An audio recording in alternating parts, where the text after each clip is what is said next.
Salut à tous, aujourd'hui je vous présente une config à 800 €. Je rappelle que dans cette vidéo il n'y a ni écran, ni périphérique, ni système d'exploitation, il y a seulement les composants de la tour. Je vais commencer par la carte mère et pour ça j'ai choisi la Gigabyte Z270 Gaming K3. Elle utilise le socket 1151, c'est une carte mère ATX ce qui vous laissera plus de place entre vos composants et améliorera le refroidissement. Elle supporte le multi-GPU AMD Crossfire, elle a 6 ports SATA à 6 Gbps et un slot M2, un port HDMI et un port DVD. Elle dispose de 1 USB 3.1 type A, un USB 3.1 type C, 4 USB 3.0 et 2 USB 2.0. Jusqu'à 64 Go de RAM, des LED rouges sont intégrés sur la carte mère et elle est disponible au prix de 155,90 €. Pour aller avec cette carte mère, j'ai choisi l'Intel Core i5 7400 qui est un processeur de la 7ème génération. Il utilise le socket 1151 et c'est un quad-core, c'est-à-dire qu'il dispose de 4 cœurs. Ce processeur prend en charge la DDR4, il est compatible avec la 4K et les vidéos en 360 grâce à son chipset graphique Intel HD Graphics 630. Il a une fréquence de 3 GHz et de 3,5 en boost. Il consomme peu en énergie et il est disponible au prix de 219,90 €. Ici le Ventirad est livré avec, mais je vous conseille toujours d'acheter un Ventirad qui sera plus performant que celui de base. Pour la mémoire RAM, j'ai choisi de prendre deux barrettes de 4 Go HyperX Fury pour un total de 8 Go. Il faut toujours préférer le dual ou le quad channel qui permettra de traiter plus de données en même temps. Ici ça sera du dual channel. C'est des barrettes de DDR4 en 2133 MHz. Elles disposent de dissipateurs thermiques, elles sont garanties à vie et HyperX dispose d'un support technique gratuit. Elles sont disponibles au prix de 84,90 €. Pour la carte graphique, j'ai choisi de partir sur la GTX 1050 Ti Gaming X 4 Go de chez MSI. Elle est équipée de la technologie Zero Force, arrêtant les ventilateurs lorsque le CPU est en dessous de 60 degrés. Des LED RGB sont intégrés dans la carte. Elle dispose de un DisplayPort, un HDMI et un DVD.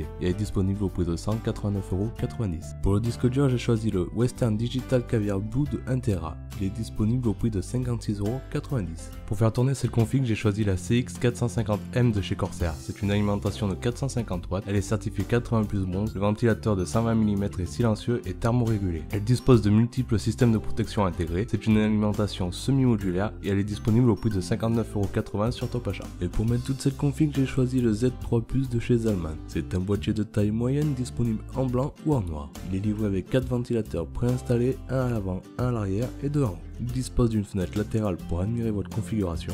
Ce boîtier dispose de filtres à poussière à plusieurs endroits. Sur le dessus, vous retrouvez une connectique complète USB 3.0, USB 2.0, port micro, port casque, ainsi que le bouton de démarrage et reset. Il peut accueillir des cartes graphiques jusqu'à 36 cm de long. Il y a un emplacement dédié pour les SSD et il est disponible au prix de 47,80 €. Ce qui nous fait un total de 815 € pour une bonne config gamer qui fera tourner les derniers jeux en date. Si vous avez aimé la vidéo, n'hésitez pas à mettre un pouce bleu, commenter et partager. Abonnez-vous pour rater aucune de mes prochaines vidéos.